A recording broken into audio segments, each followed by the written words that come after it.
Introduction. History remembers the famous names, but some of the most powerful ideas ever discovered came from people the world quietly forgot. Yet their work shapes everything around us. The technology we use, the medicine we rely on, even the way we understand life itself. Tonight, we uncover the hidden minds who changed your world, without you ever knowing their names. Rosalind Franklin, the hidden architect of DNA. Rosalind Franklin worked with a calm precision that defined her entire approach to science. In the early 1950s, when the structure of DNA was still an unsolved mystery, she relied on the slow, disciplined methods of X-ray crystallography. Her goal was not fame, nor rivalry. She simply wanted an accurate image, a truthful representation of the molecule that shaped all living beings. In the quiet basement laboratory of King's College London, she refined the technique until her photographs reached a level of clarity few others could achieve. Among those images was the now famous Photo 51. It appeared almost modest at first glance, a pattern of dark lines and bright spaces arranged with mathematical symmetry. But within this pattern, Franklin saw the unmistakable signature of a helix. Her notes reflected calm confidence rather than excitement. The structure was not a guess. It was measurable, consistent, supported by data gathered through hours of exposure, adjustments, and repeated trials. She was close to revealing one of the most important biological insights of the century. While Franklin continued her meticulous work, others were moving faster, driven by an intense desire to be the first to solve the mystery. James Watson and Francis Crick were developing their own model of DNA at Cambridge, relying heavily on intuition and creative assembly. They did not have the precise data Franklin held. When her image and measurements were shown to them without her permission, it became a turning point. Suddenly, the missing pieces fit into place. Their model gained direction, and soon after, they presented the double helix to the world. Franklin, unaware of how her data had been used, kept working on confirming the structure. She had always insisted that any conclusion must stand on stable evidence. Her results, when published, supported the model almost perfectly.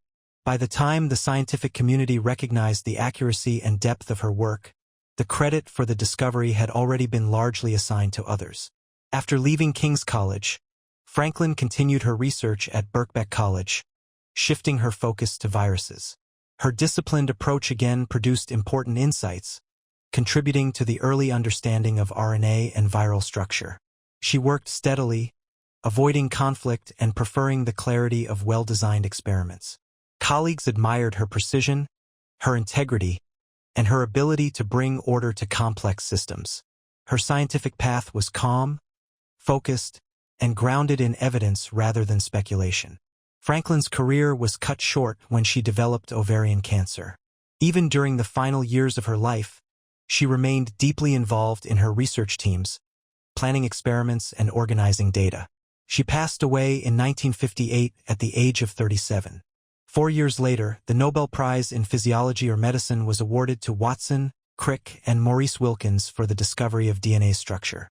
Franklin, who had provided the crucial evidence that made the discovery possible, was not mentioned in the announcement. Today, her legacy is viewed with much greater clarity. The image she captured, the careful measurements she produced, and the scientific discipline she maintained have become essential parts of the story of DNA. Her contribution shaped modern genetics, molecular biology, medicine, and biotechnology. Entire fields developed on the foundation her data provided. Rosalind Franklin is remembered not only for what she discovered, but for how she discovered it. Her work demonstrated that science advances through careful observation and patience. In the quiet of a basement laboratory, she revealed the structure that defines life, leaving behind proof of the extraordinary impact one dedicated scientist can have on the world. Nikola Tesla, the man who invented the modern world. Nikola Tesla worked with a sense of clarity that separated him from most inventors of his time. His ideas arrived not as rough sketches but as complete systems, fully formed in his mind before a single component was built. He preferred silence, long walks, and the internal process of constructing machines in imagination. When he finally moved his concepts into the physical world, they appeared with a precision that surprised those around him. To many, he seemed detached from ordinary life, but to Tesla, the pursuit of understanding electrical forces felt more real than anything else. When he arrived in the United States in 1884, the country was expanding rapidly. Cities grew brighter, industries became more mechanized, and the demand for electricity increased with each passing year. Thomas Edison dominated this landscape with his direct current system, which operated reliably over short distances. Tesla entered this environment already convinced that alternating current was the future. He understood that AC could travel over long distances with far less loss of energy. To him, this was not speculation but a matter of physical certainty. Tesla's early demonstrations of AC power were not theatrical displays. They were methodical presentations of a system capable of shaping an entire nation. Engineers and investors gradually recognized the efficiency of his approach. When Westinghouse supported his ideas, the foundation for the modern power grid began to form. The victory of alternating current did not come from rivalry alone. It came from the undeniable performance of Tesla's generators, transformers, and motors. His rotating magnetic field principle, a concept he developed through mental visualization, became the heart of induction motors still used around the world. During the construction of the hydroelectric plant at Niagara Falls, Tesla's contributions became essential. The project required a system that could convert massive natural energy into a steady electrical flow capable of powering distant cities. His AC design provided the answer. When the first power lines carried electricity from the falls to Buffalo, it marked a turning point in industrial history. Factories, homes, and entire regions could now be connected through a unified energy network. The scale of this achievement was immense, and its influence on the modern world remains fundamental. Tesla's interests, however, extended far beyond power generation. He was fascinated by wireless communication and energy transmission. In his laboratory, coils hummed with controlled arcs, demonstrating frequencies and voltages few others understood. He created early versions of radio transmitters, remote-controlled mechanisms, and resonant systems that pushed the boundaries of technology. Although he rarely sought patents for every concept, his research shaped the development of many modern tools. One of his largest visions emerged at Wardenclyffe, where he attempted to build a tower designed to transmit signals and energy across great distances. The structure rose from the ground with a sense of promise, supported by his belief in a global wireless network. Financial difficulties halted the project, leaving the tower unfinished. To Tesla, this was not a failure of science but a pause created by limited resources and shifting industrial priorities. He continued developing theories and experimental models long after the tower was dismantled. Tesla's later years were filled with quieter work. He lived in hotels, often paying his bills through consulting or by transferring patent rights. He carried notebooks filled with calculations, diagrams, and refined versions of earlier ideas. Despite the financial decline, he maintained a disciplined commitment to research. Observers sometimes misunderstood his solitary habits, but those who studied his patents and laboratory notes saw a consistent focus on practical, measurable innovation. His contributions formed the backbone of electrical engineering, radio technology, robotics, and early automation. The rotating magnetic field, polyphase systems, AC motors, high-frequency generators, and wireless principles he developed became central to modern infrastructure. Many of his ideas were ahead of the industrial capacity of his era, yet nearly all were grounded in sound physical principles. When Tesla passed away in 1943, he left behind a world powered by the systems he had imagined decades earlier. Streetlights, factories, communication lines, and household appliances all depended on his concepts. The modern world, shaped by alternating current and controlled electrical systems, grew directly from the technologies he introduced. His legacy does not rest on dramatic public recognition, but on the silent, steady flow of energy that surrounds everyday life. Nikola Tesla's influence endures in the structure of the electrical grid, in the mechanisms of motors, and in the foundations of wireless communication. His ability to visualize entire machines before touching a tool allowed him to build technologies that remain central to the functioning of the world. Through disciplined research and a calm dedication to understanding electricity, he helped define an era and laid the groundwork for the one that followed. Lise Meitner, the mother of nuclear fission. Lise Meitner built her scientific career through careful observation and steady analytical work. Born in Vienna and trained in physics at a time when academic doors were closed to most women, she advanced by relying on discipline rather than recognition.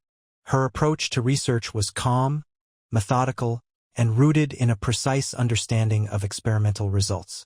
When she joined the Kaiser Wilhelm Institute in Berlin, her focus turned to the structure of the atom, an area where the limits of knowledge were shifting rapidly.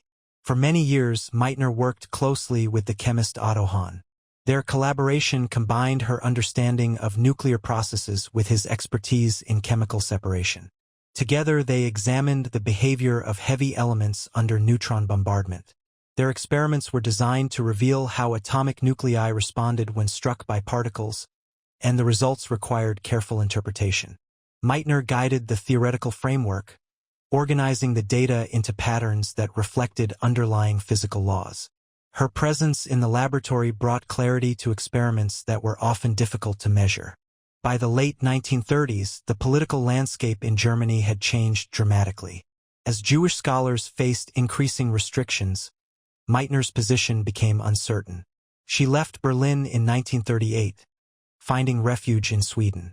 Her departure separated her from the laboratory she had worked in for decades, but she continued to analyze the results Hahn sent to her. One set of data in particular stood out. It suggested that the bombarded uranium sample had split into lighter elements, a result that did not match any familiar reaction. From her small workspace in Stockholm, Meitner examined the measurements with her nephew, physicist Otto Frisch. They approached the problem with steady, logical steps, calculating mass differences and energy release using established nuclear principles. The conclusion became unavoidable. The uranium nucleus had not rearranged itself. It had divided into two smaller nuclei. This process released a significant amount of energy, explained by the conversion of mass described in Einstein's equation. Meitner and Frisch called the phenomenon nuclear fission. The concept was simple in its structure but immense in its implications. It introduced a mechanism through which enormous amounts of energy could be released from a single atomic event. Meitner's theoretical explanation clarified the reaction and gave the scientific community a framework to understand the results. Her interpretation was based entirely on measured data and physical reasoning. It marked the first clear description of the process that would shape the future of energy production and nuclear technology. While Meitner continued her research in Sweden, the world quickly grasped the importance of nuclear fission. Laboratories in several countries expanded their work, and the reaction became central to the development of reactors and, eventually, weapons. Meitner did not participate in military projects. Her interest remained in the pure scientific understanding of atomic behavior and in the peaceful applications of nuclear physics. She viewed her role as that of an investigator seeking accurate knowledge, not one seeking influence over political decisions. In 1944, the Nobel Prize in Chemistry was awarded solely to Otto Hahn for the discovery of nuclear fission. Meitner's contribution was excluded, despite her theoretical explanation being essential to understanding the reaction.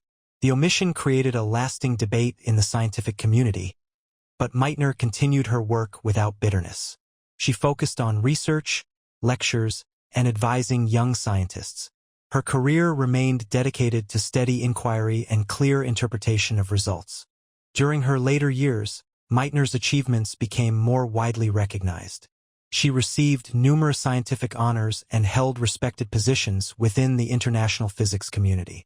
Her influence extended beyond nuclear research into the broader development of women in science, although she herself rarely spoke about personal obstacles. She preferred to discuss experimental accuracy, theoretical principles, and the responsibility of scientists to understand the consequences of their discoveries. Lise Meitner's legacy rests on her ability to interpret confusing data with calm precision. Her explanation of nuclear fission formed the basis of a new branch of physics and shaped the future of global energy. Her work demonstrated the power of clear reasoning applied to complex systems. Through her disciplined approach and steady commitment to scientific truth, she became one of the most significant physicists of the 20th century, even when much of the recognition arrived later than it should have. Alan Turing, the father of computer science. Alan Turing developed his ideas with a clarity that separated theoretical concepts from speculation. His work unfolded through a steady exploration of logic, mathematics, and the nature of computation. As a young researcher at Cambridge, he focused on the question of how processes could be carried out by a machine rather than by a human mathematician. His approach was methodical, consisting of long periods of silent concentration and precise reasoning. From this environment emerged the idea of the universal machine, a device capable of performing any calculation that could be expressed as a set of instructions. The model he described in 1936 was abstract but complete. It outlined memory, input, output, and programmable operations. Every part of modern computing can be traced back to this framework. Turing's universal machine was not built in hardware at the time, yet it defined the architecture that future computers would follow. His clarity of logic gave the concept a stability that later engineers could transform into real systems. The foundations of computer science began with these ordered steps. When the Second World War began, Turing joined the government code and cipher school at Bletchley Park. His role there required disciplined analysis rather than theoretical speculation. German military communications relied on the Enigma cipher, a complex system that changed constantly. Breaking it demanded a method that could process enormous combinations faster than human operators. Turing approached the challenge with the same precision he had used in his earlier work. He designed electromechanical devices, known as bombs, that searched through encryption patterns at unprecedented speed. The machines he helped develop did not rely on guesswork. They followed structured logic, turning cryptanalysis into a computational process. Their effectiveness allowed Allied intelligence to intercept and interpret enemy communications with increasing accuracy. Naval strategies, troop movements, and supply routes were analyzed with information captured through this silent system. The impact of the work at Bletchley Park became one of the most significant operational advantages of the war. Although much of the credit remained classified for decades, Turing's role was central. After the war, Turing returned to the development of computing. At the National Physical Laboratory, he drafted one of the earliest detailed designs for a stored program electronic computer. The plan included arithmetic units, memory systems, and coded instructions, contributing to the first generation of digital machines. Later, at the University of Manchester, he worked on software development and computational processes, shaping the practical side of the field he had defined theoretically years earlier. His contributions linked mathematical logic with physical engineering, making modern computation possible. Turing also studied the patterns that appear in biological systems. He examined how simple chemical reactions could generate complex structures such as spots, stripes, and symmetrical forms. His approach remained grounded in equation-based reasoning, connecting mathematics and natural development. Although this work received less recognition during his lifetime, it became an important foundation for modern mathematical biology. Despite his achievements, Turing's life was marked by legal restrictions that affected him deeply. The policies of the time imposed consequences that hindered his work and personal life. Even during these difficulties, he continued developing ideas, refining theories, and exploring new computational concepts. His notes from this period show steady progress, clear reasoning, and the same disciplined thought process that had shaped his earlier breakthroughs. When Turing died in 1954, much of his wartime work was still unknown to the public. The significance of his contributions became clear only when classified documents were later released. His ideas formed the blueprint for computer architecture, software development, cryptanalysis, and artificial intelligence.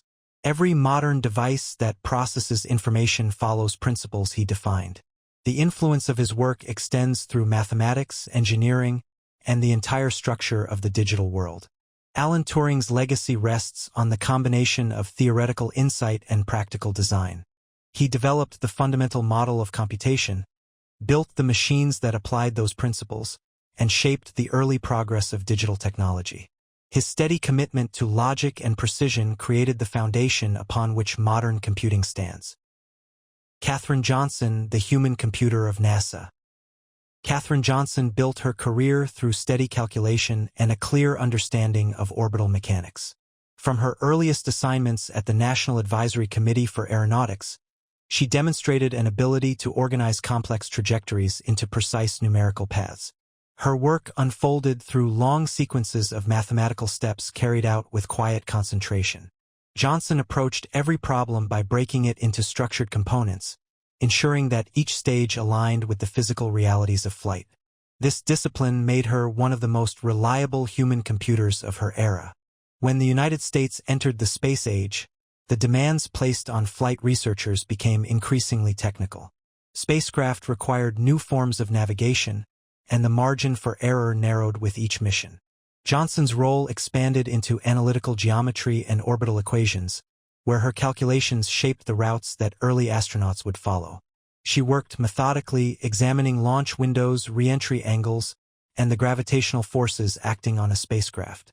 Her results guided engineering decisions and provided stability during a period of rapid technological change. One of her most significant contributions came during the preparation for John Glenn's orbital flight in 1962. Electronic computers had just begun to assist with mission planning, but their reliability was not yet fully trusted. Glenn requested that Johnson verify the machine's numbers by hand.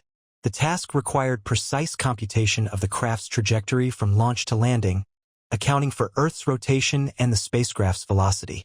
Johnson worked through the equations with the same measured approach she applied to all her assignments. Her confirmation provided the confidence needed to proceed with the first American orbital mission.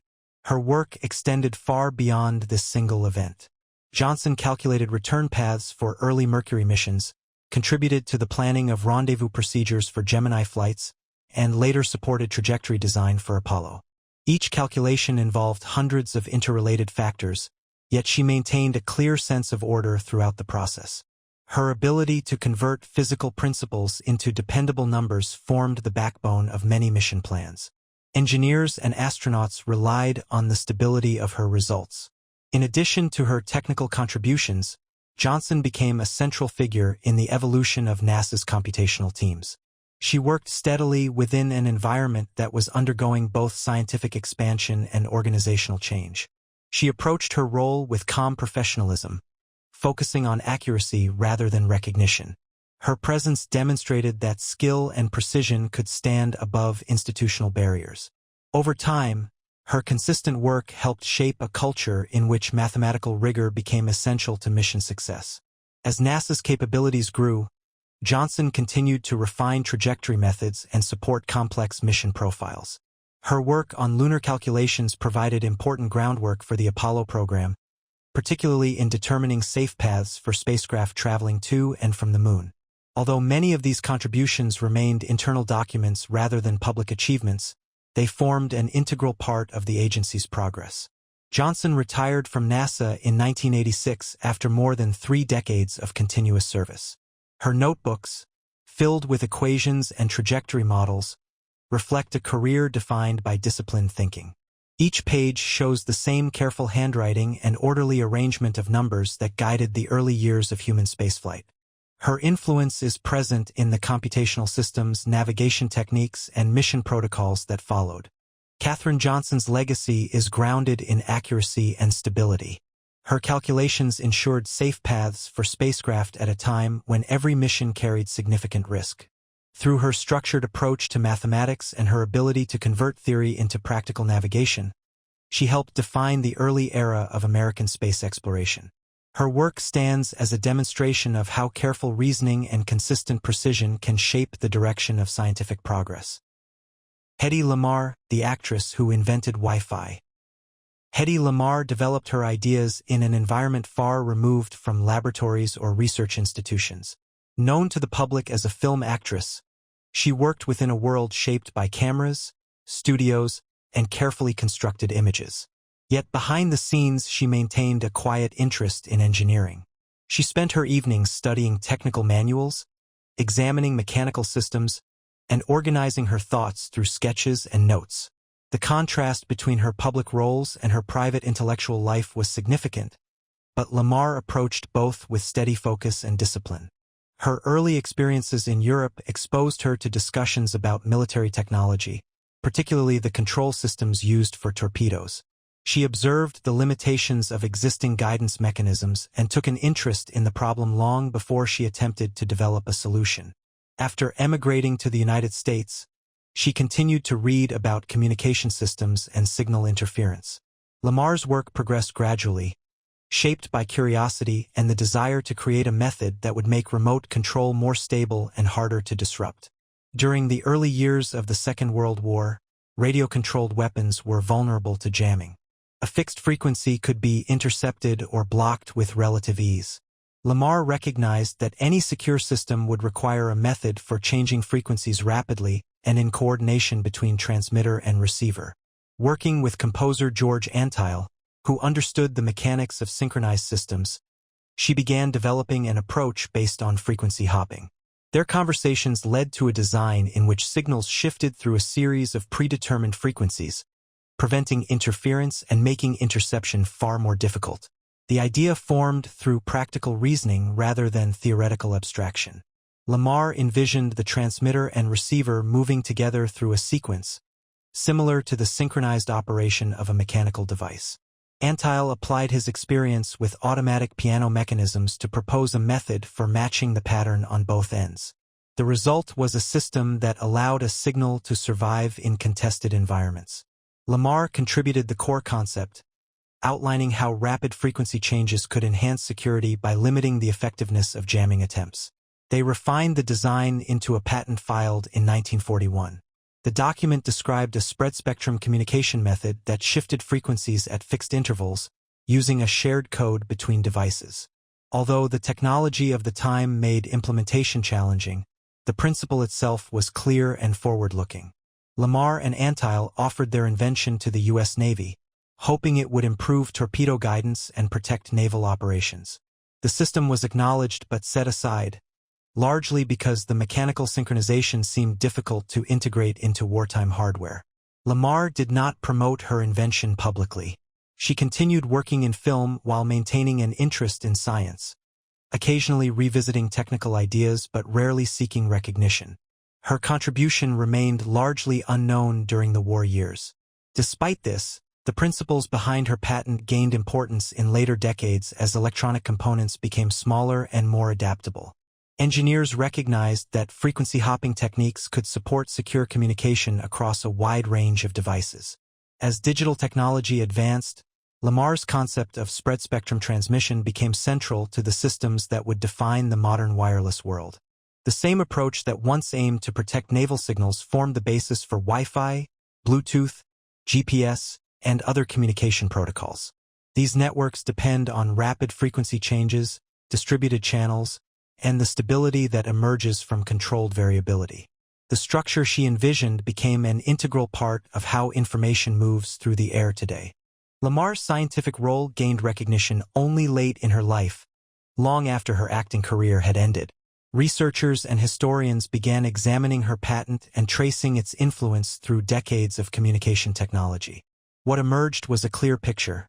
Her concept provided a foundation for secure wireless systems, even though the early version could not be fully applied with the components available during the war. Her contribution was practical, systematic, and grounded in an understanding of how technology could evolve. The story of Hedy Lamarr reflects a form of innovation that develops quietly, without institutional support. Her disciplined thinking and steady attention to mechanical and electronic principles allowed her to identify a solution to a complex communication problem. The system she helped create now extends through homes, workplaces, and global networks. It forms the invisible structure beneath modern connectivity. Hedy Lamarr's legacy rests on the strength of a single well-defined idea. Through her work on frequency hopping, she provided a method for protecting signals and enabling the wireless world that followed. Her contribution stands as a demonstration of how careful reasoning, persistence, and an interest in practical problem-solving can shape technologies far beyond the era in which they were conceived. Norman Borlaug, the man who saved 1 billion lives. Norman Borlaug approached agriculture with a steady commitment to practical results. Trained in plant pathology and genetics, he viewed crops not as abstract specimens but as systems shaped by soil, climate, disease, and human need. His work unfolded in fields rather than laboratories, through long days spent observing how wheat responded to wind, heat, and infection. The consistency of his methods defined his career. Borlaug believed that improvement came from patient experimentation and from evaluating each plant generation with clear, measurable criteria. In the 1940s, he joined a research program in Mexico focused on combating wheat diseases and increasing yields. At the time, rust infections devastated crops across the region, reducing harvests and limiting food security. Borlaug worked directly in the fields, crossing varieties, testing resistance, and selecting plants that showed strength under difficult conditions. He organized his breeding cycles so that multiple generations could be grown each year, accelerating progress through continuous selection. This approach allowed him to identify traits that provided both disease resistance and higher productivity. His method was straightforward but demanding. Each plant was evaluated for height, stem strength, grain quality, and resilience. The process required repetition and careful recording of outcomes. Over time, Borlaug developed semi-dwarf wheat varieties with shorter stalks capable of supporting heavier grain loads. These plants directed more energy into the seed rather than the stem, producing significantly larger harvests. Their resistance to rust reduced losses and stabilized annual output. The combination of these traits formed the basis of the Green Revolution.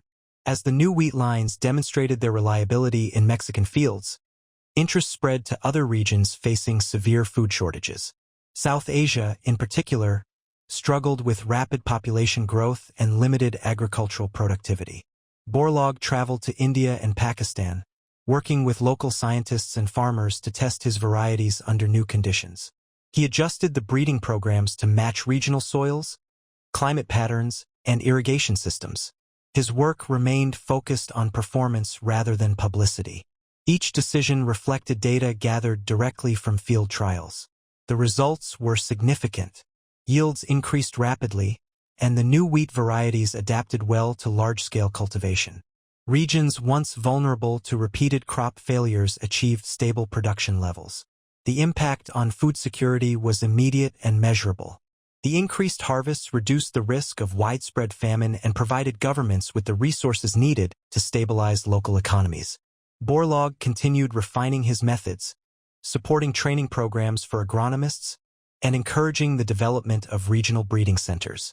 Throughout his career, Borlaug maintained a practical perspective on agricultural science. He viewed each improvement as part of a larger process, requiring continuous testing and adjustment.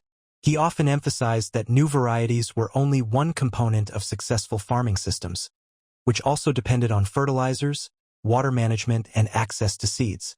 His work focused on creating plants capable of producing high yields under real-world conditions rather than ideal ones.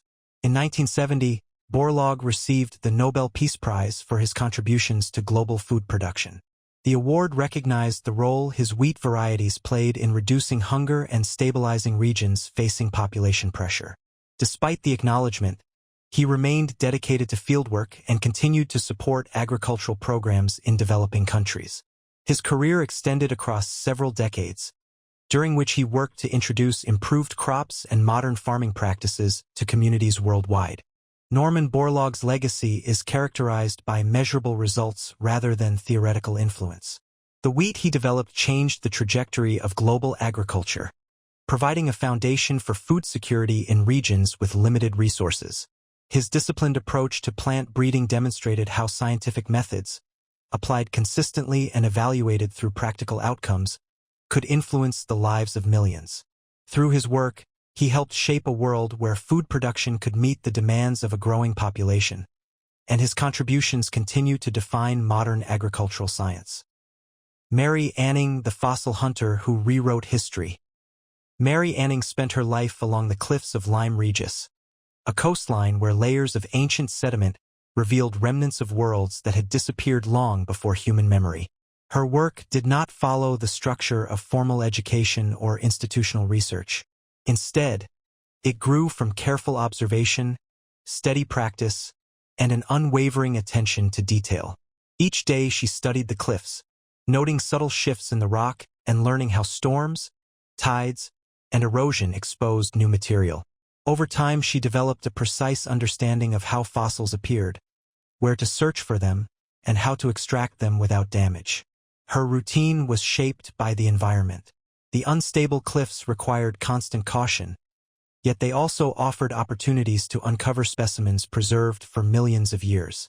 Anning learned to recognize the faintest indications of bone or shell embedded in stone. She used simple tools, relying on patience and consistency rather than speed. For her, every discovery began with methodical preparation, removing debris, tracing shapes through sediment, and isolating structures layer by layer. This approach allowed her to recover fragile fossils intact, a skill few others possessed at the time. In the early 19th century, fossil collecting was emerging as a serious scientific pursuit, but many concepts, such as extinction, were still debated. Anning's finds provided physical evidence that challenged traditional interpretations of natural history. Her most significant discoveries included the first scientifically recognized ichthyosaur skeleton, the first complete plesiosaur, and important specimens of pterosaurs and ancient fish. These fossils were not isolated curiosities. They offered direct insight into prehistoric ecosystems and the diversity of life that once existed on Earth. Anning's work extended beyond collecting. She developed a systematic understanding of the geological formations surrounding Lyme Regis, recognizing patterns in the strata that indicated age, composition, and the types of fossils each layer might contain. This knowledge allowed her to anticipate where certain species were likely to be found. She documented her observations precisely, providing details that helped early paleontologists classify and interpret new finds. Her descriptions of fossil anatomy were clear and accurate, enabling researchers to draw conclusions about locomotion, feeding, and evolutionary relationships. Although she had limited access to formal scientific networks, her contributions influenced many leading geologists and naturalists. Visitors traveled to Lyme Regis to consult with her, seeking her expertise in identifying specimens and understanding their context within the rock layers. She offered factual assessments based on direct examination, avoiding speculation and focusing on observable features. Her reliability made her a trusted source of information for researchers preparing publications and museum exhibits. Anning's persistence was central to her work. The cliffs changed constantly, eroding with each storm and revealing new opportunities for study. She maintained a steady practice of returning to the same locations, noting differences and gathering new fragments that could lead to more complete reconstructions. Her discoveries unfolded slowly, often over multiple visits as additional pieces of a skeleton came to light. This methodical approach provided a deeper understanding of fossil formation and preservation. Her contributions helped establish paleontology as a scientific discipline grounded in evidence. The specimens she uncovered supplied the data needed to analyze ancient marine reptiles and understand the environments they inhabited. Through her work, researchers gained a clearer picture of Earth's geological timeline, the transitions between species, and the scale of evolutionary change. Anning's findings supported the emerging idea that life on the planet had undergone significant transformations over vast periods of time. Despite limited recognition during her lifetime, her influence grew as paleontology matured. The fossils she unearthed became foundational pieces in museum collections and academic studies. They provided reference points for comparative anatomy and formed the basis for early reconstructions of prehistoric life. Her methods, rooted in observation, caution, and hands-on investigation, remain central to fieldwork practices today. Mary Anning's story is defined by steady dedication and a deep engagement with the natural world. She revealed forms of life that had long been hidden beneath layers of stone, offering tangible evidence of Earth's distant past. Through her careful work, she expanded scientific understanding and reshaped the timeline of natural history. Her legacy endures in the fossils she recovered, the methods she refined, and the knowledge she made possible for future generations of researchers. Ignaz Semmelweis, the doctor who discovered handwashing. Ignaz Semmelweis worked in a period when hospitals were expanding quickly, yet medical understanding had not caught up with the demands placed on them. At the Vienna General Hospital, maternity wards were divided between physicians and midwives. The outcomes in these wards differed dramatically. Women treated by physicians faced significantly higher mortality rates from puerperal fever, while the midwives' ward saw far fewer cases. These statistics were recorded consistently, and Semmelweis examined them with attention to detail. He approached the problem as one requiring direct observation, controlled comparison, and careful elimination of possible causes. He began by studying every aspect of daily routines. He noted differences in patient intake, delivery procedures, room ventilation, and even the rituals that occurred before examinations. Nothing in the environment appeared to account for the discrepancy. The turning point came when a colleague died after a cut during an autopsy produced symptoms identical to those suffered by the mothers who did not survive childbirth. This connection led Semmelweis to consider that something transferred from cadavers to patients might be responsible.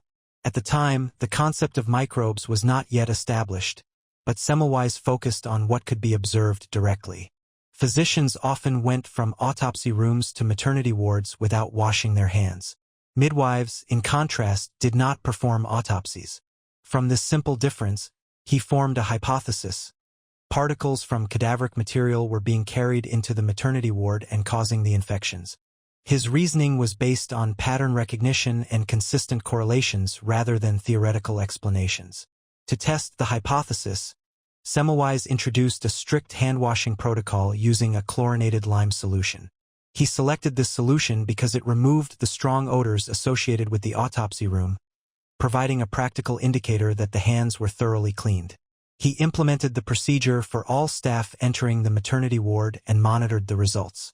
The change was immediate and measurable.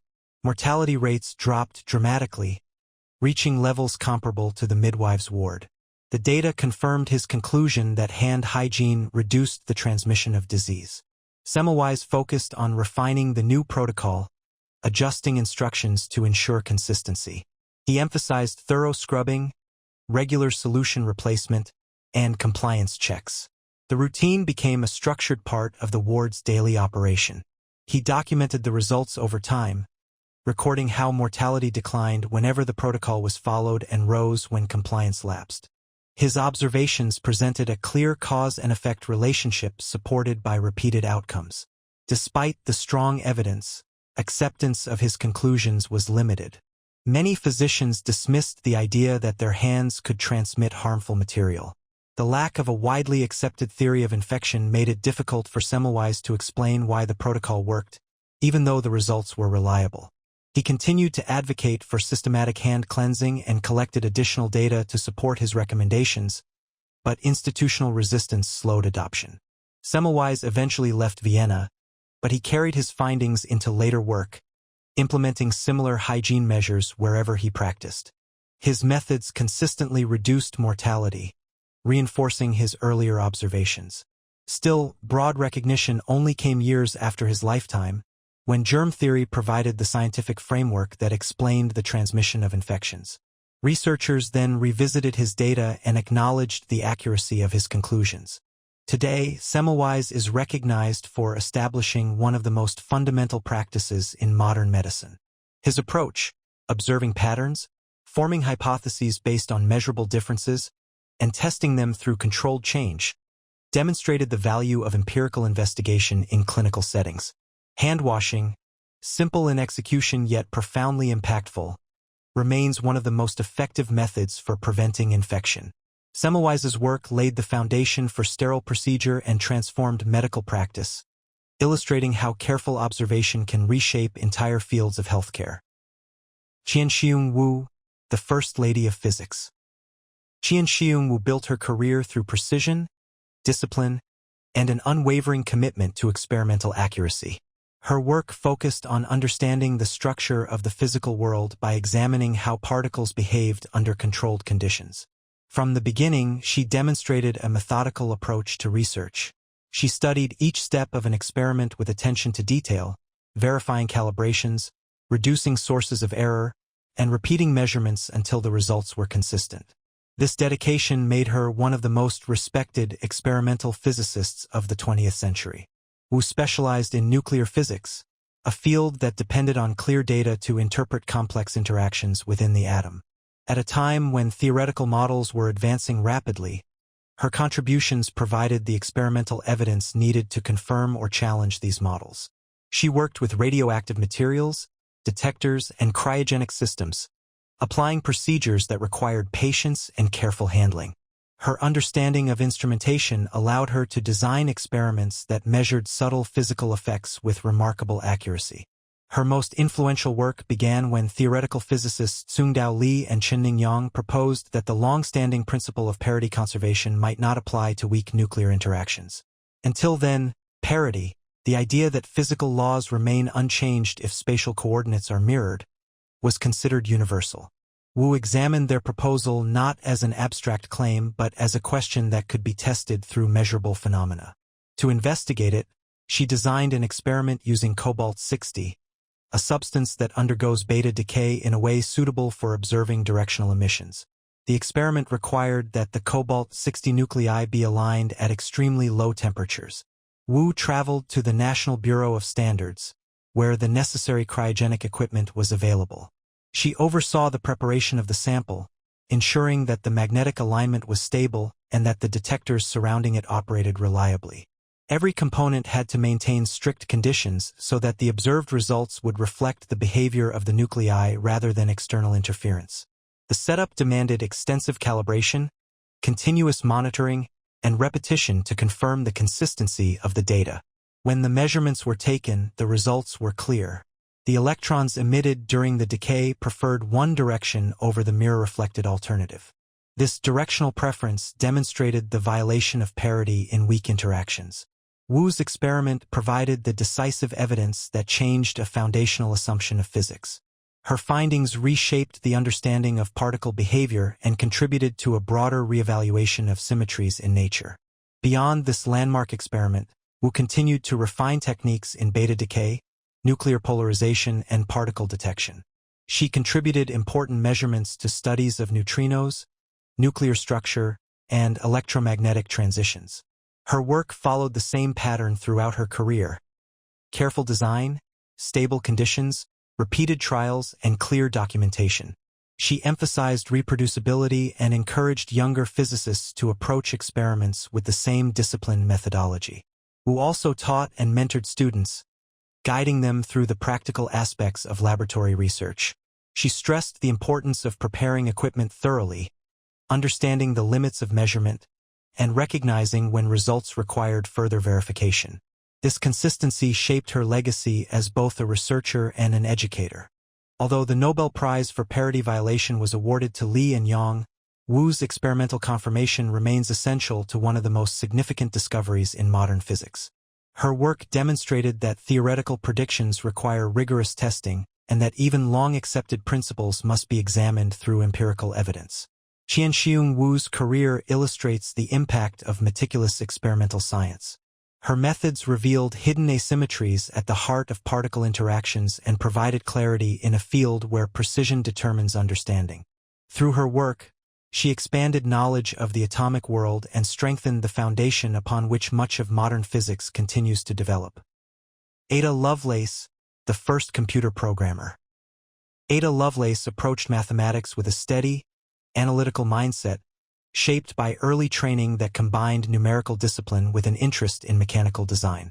Her work developed during a period when machines were beginning to transition from industrial tools to instruments capable of performing structured calculations.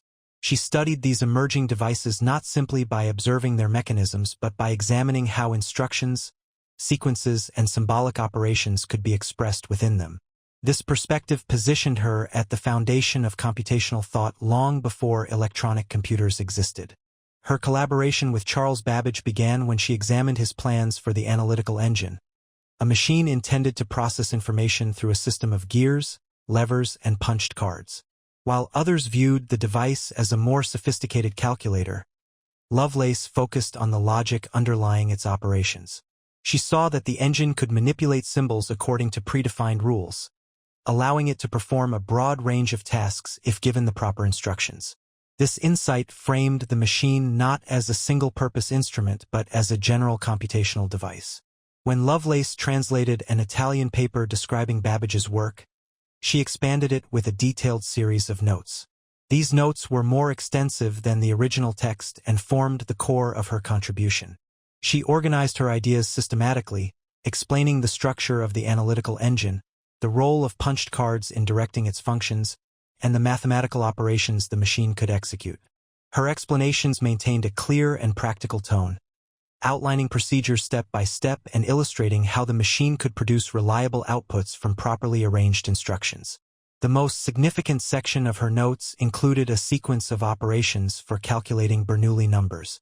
This sequence was not simply a mathematical example but a structured set of commands written in a form that the analytical engine could theoretically follow. Lovelace broke the problem into components, arranged them in a logical order, and defined how the machine should advance from one step to the next. This systematic design constitutes what is widely recognized as the first algorithm intended for implementation on a mechanical computer. Lovelace also articulated an important distinction between calculation and processing. She observed that the engine could operate on symbols beyond numbers, provided that those symbols could be represented in a structured format. This observation suggested that computation was not limited to arithmetic. It could extend to processes involving logic, sequences, and other symbolic systems. Although she did not pursue speculative ideas beyond what the machine could practically represent, this foundational understanding anticipated future developments in programming theory. Her work emphasized precision. She examined how errors could arise from the improper arrangement of instructions and noted the necessity of verifying each step before execution. She also understood that the machine's capabilities depended on the clarity of the instructions it received. This perspective aligned closely with principles that would later define computer programming: modular structure, ordered operations, and the separation of data from the processes that manipulate it. Lovelace maintained correspondence with Babbage, asking direct questions about mechanical limitations, card structures, and the timing of operations within the engine.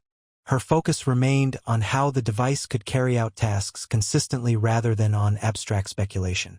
She analyzed the boundaries of the system and described ways in which instructions might extend its usefulness. Although the analytical engine was never completed, her notes provided a conceptual blueprint for programming long before the technology existed to implement it. Today, Ada Lovelace's legacy rests on her clear understanding of the relationship between machine instructions and computational outcomes. She demonstrated how complex tasks could be broken into ordered steps and expressed in a form that a machine could execute. Her work introduced principles that underpin modern programming and revealed the potential of general-purpose computation. Through her structured analysis and attention to process, she contributed ideas that continue to influence computer science and the design of algorithms across all fields of technology. Henrietta Lacks, the woman behind Immortal cells. Henrietta Lacks entered medical history through a sequence of events that began with a routine clinical examination. In 1951, during treatment for cervical cancer at Johns Hopkins Hospital, a small tissue sample was taken from her tumor for analysis. At the time, it was common practice for physicians and researchers to collect samples for laboratory study without formal consent procedures. The sample was delivered to a laboratory where researchers observed something unusual. The cells did not behave like typical human cells, which usually survived only a limited number of divisions outside the body. Instead, Henrietta's cells continued dividing with steady, rapid growth.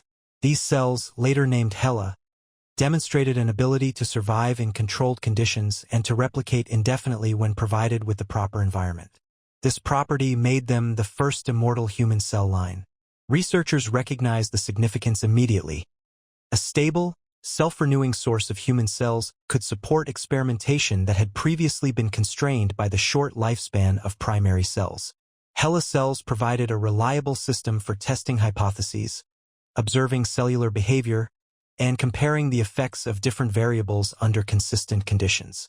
The laboratory where the cells were first cultivated documented their growth carefully.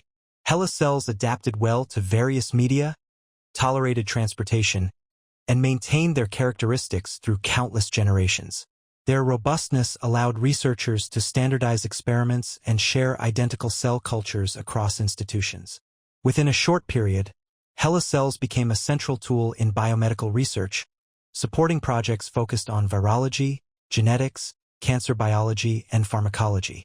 Their consistent performance made it possible to evaluate the effects of chemicals, study cellular processes, and observe responses to radiation and viral infection with clarity and reproducibility.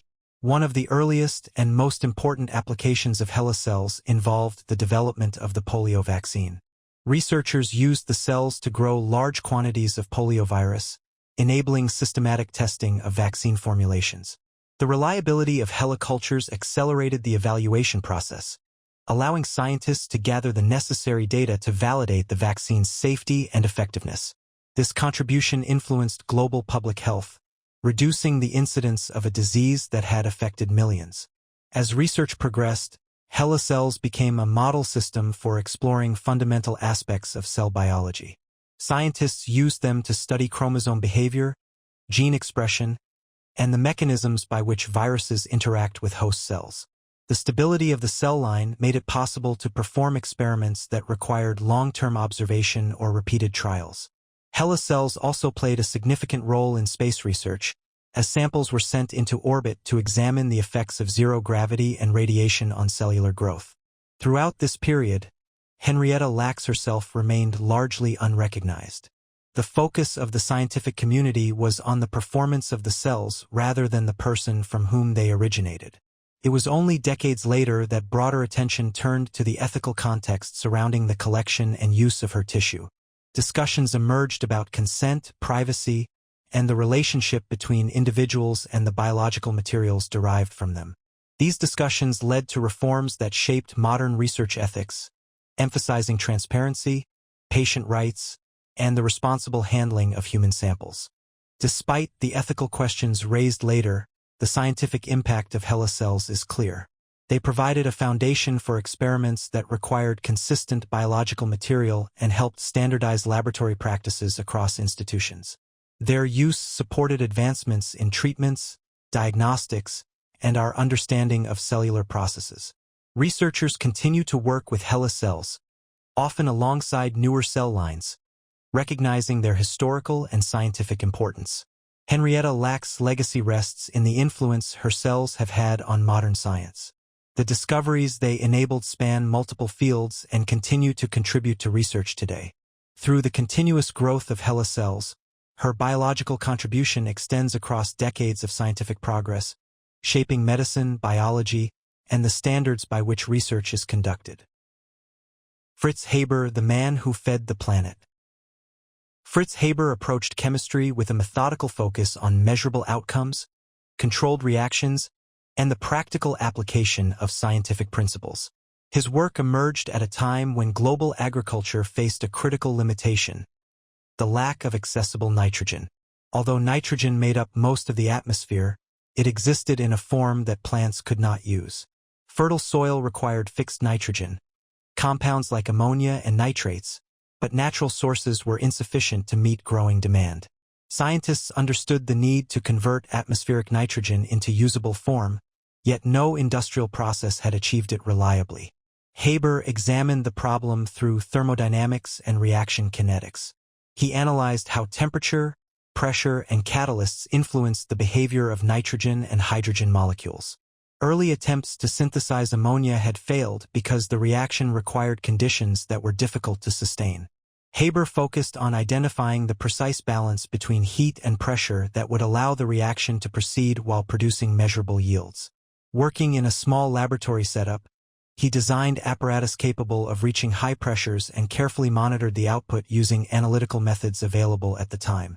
In 1909, Haber produced ammonia in quantities that demonstrated the viability of his approach. The reaction combined nitrogen and hydrogen under high pressure, elevated temperatures, and the presence of an iron-based catalyst. This combination made it possible to break the strong bonds of nitrogen molecules and form ammonia at a rate suitable for industrial scaling. The result was not accidental. It emerged from repeated tests, adjustments to reaction parameters, and systematic evaluation of catalysts. Haber's experimental design provided a clear roadmap for transforming a theoretical concept into practical technology. The next stage required engineering expertise beyond the laboratory. Carl Bosch, an engineer at BASF, expanded Haber's method into a fully industrial process. Together, their work formed what is now called the Haber-Bosch process. Factories built around this reaction produced ammonia on a scale that could be converted into fertilizers. This shift transformed agriculture. Crops that once depended solely on natural nitrogen sources could now be supported by synthetic fertilizers, dramatically increasing yields. The process made it possible to feed a global population that would have otherwise outgrown the planet's natural nitrogen supply. Haber's scientific achievements were significant, but his career also intersected with military applications. During World War I, he applied his knowledge of chemistry to develop methods for synthesizing materials used in explosives and to support the German war effort. His involvement in chemical warfare, particularly the deployment of chlorine gas, became one of the most controversial aspects of his legacy. Haber viewed these developments from the perspective of applied chemistry and national duty, but their consequences cast a long shadow over his earlier accomplishments. Despite this complexity, the core scientific contribution of Haber's work remains clear. The ability to fix atmospheric nitrogen provided a foundation for modern agriculture. Today, fertilizers produced through the Haber-Bosch process support a significant portion of global food production. Without this synthetic nitrogen, crop yields would be far lower, and many regions would struggle to sustain their populations. The process also supports industries beyond agriculture, including manufacturing, energy, and environmental technology. Haber continued researching chemical processes throughout his career, including studies on combustion, electrochemistry, and catalysis. His approach to scientific inquiry, measuring reactions under controlled conditions, adjusting variables systematically, and focusing on results that could be reproduced, became central to industrial chemistry. He documented his findings thoroughly, providing clear data that allowed others to build upon his work. The legacy of Fritz Haber is complex but undeniably influential. His methods enabled the large-scale production of fertilizers that continue to sustain billions of people. At the same time, his involvement in chemical warfare serves as a reminder of how scientific knowledge can be applied in vastly different directions. Taken together, his life illustrates the power of chemistry to shape the world, both in ways that nourish and in ways that harm. His work remains foundational to global agriculture and industrial chemistry, and its impact continues to define modern food production. Alexander Fleming, the accidental discoverer of penicillin. Alexander Fleming worked with a steady and practical approach to microbiology.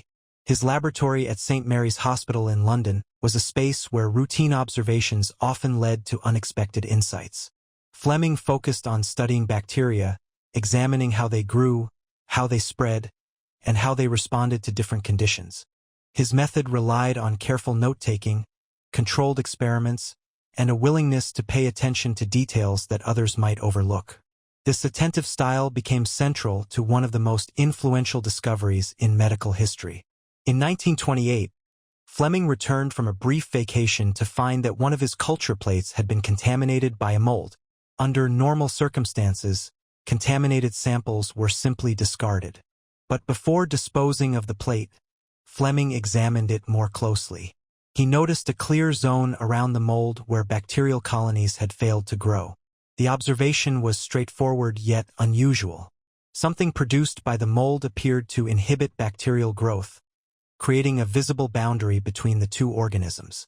Fleming isolated the mold and identified it as a strain of Penicillium notatum. He then conducted a series of controlled tests to confirm his initial observation. He transferred the mold to new cultures, observed the same inhibition patterns, and analyzed the material produced by the fungus.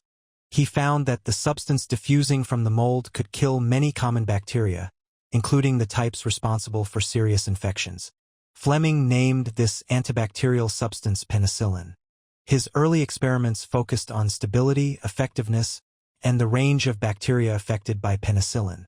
He tested its impact on staphylococci and other pathogens, documenting consistent results. Fleming recognized that penicillin had potential therapeutic value, but he also observed its limitations.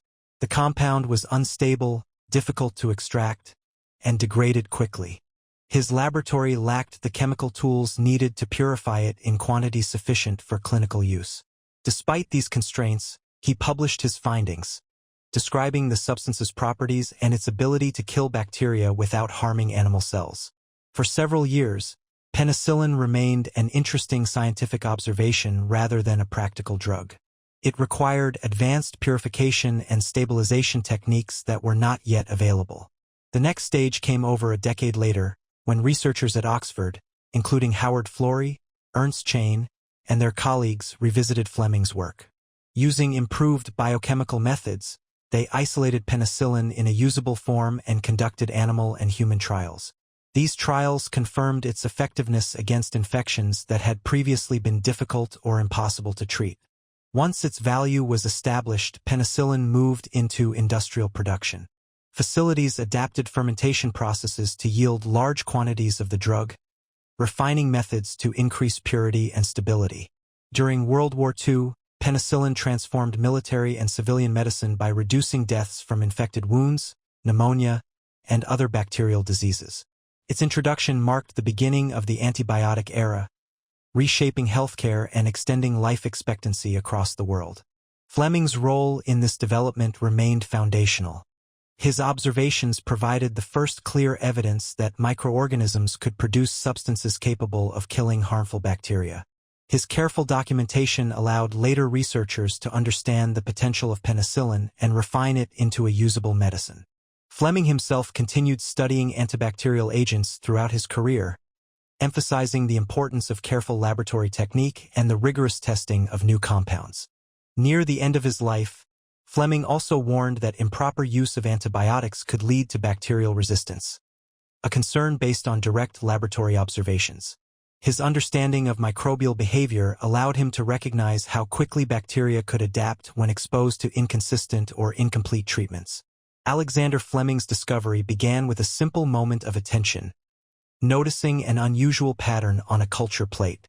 From that observation came a chain of scientific progress that changed the course of medicine. Penicillin became the first widely used antibiotic, saving countless lives and shaping modern therapeutic practice.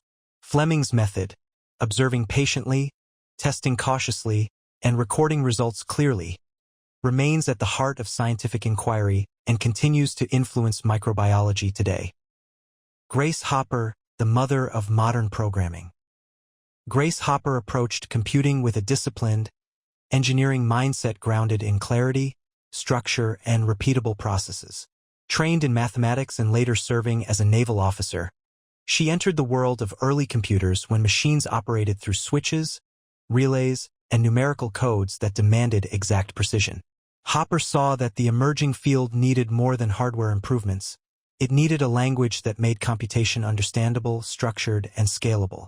Her work began on the Harvard Mark I, one of the earliest electromechanical computers. Hopper documented each function of the machine carefully, studying how instructions were processed and how numerical sequences translated into actions. She developed reference materials, traced errors, and investigated how to make programs more reliable.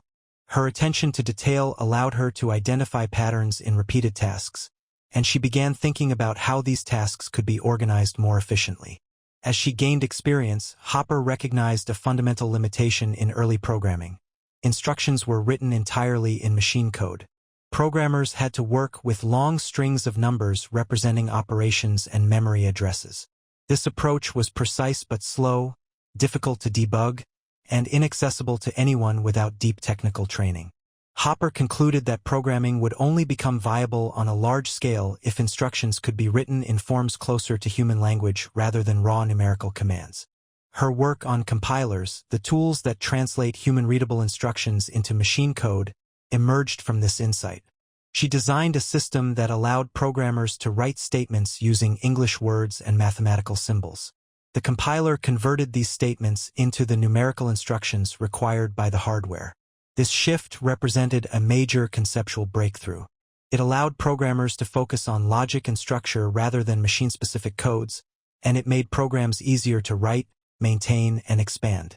Hopper continued refining this approach, developing increasingly sophisticated tools that automated repetitive coding tasks. Her work contributed directly to the creation of COBOL, a language designed for business and administrative computing. COBOL emphasized clarity, using descriptive syntax that allowed organizations to express procedures in terms closer to their actual operations. Haber argued that programming languages should be readable by people who understood the problems being solved, not just by specialists trained in machine architecture. To support this vision, Haber promoted standardized approaches to software development. She advocated for consistent documentation, modular program design, and rigorous testing procedures. In her view, software quality depended on clear structure and the ability to trace each part of a program's behavior. She demonstrated these principles by developing tools for debugging and by analyzing how errors propagated through complex systems. Her method emphasized step-by-step logic, careful validation, and transparency in program design. Throughout her career, Haber also worked extensively within military and governmental computing systems, helping organizations transition from manual processes to automated ones. She trained programmers, developed guidelines for large-scale software projects, and encouraged the adoption of languages that supported long-term reliability. Her teaching style emphasized understanding the relationship between instructions, data flow, and machine behavior. She explained programming concepts through practical examples, aligning abstract ideas with clear operational outcomes. As computers evolved, the principles Haber established remained central. Compilers became essential tools for every programming language. Human-readable syntax became the foundation of modern software development. And the idea that computers should adapt to human needs, rather than requiring people to adapt to the machine, became a guiding philosophy in the field. Grace Haber's legacy lies not only in the tools she created but in the approach she championed. She transformed programming from a specialized, numerical craft into a structured discipline that could be taught, scaled, and applied across industries. Her insistence on clarity, accessibility, and careful design helped shape modern computing and established practices that continue to guide programmers today. Through her work, Haber provided the conceptual framework that made software development a central part of the technological world. Ending. If you enjoyed this journey through forgotten scientists, consider leaving a like, subscribing to the channel, and sharing your thoughts in the comments. And if you know someone who would appreciate stories like these, feel free to share the video with them as well.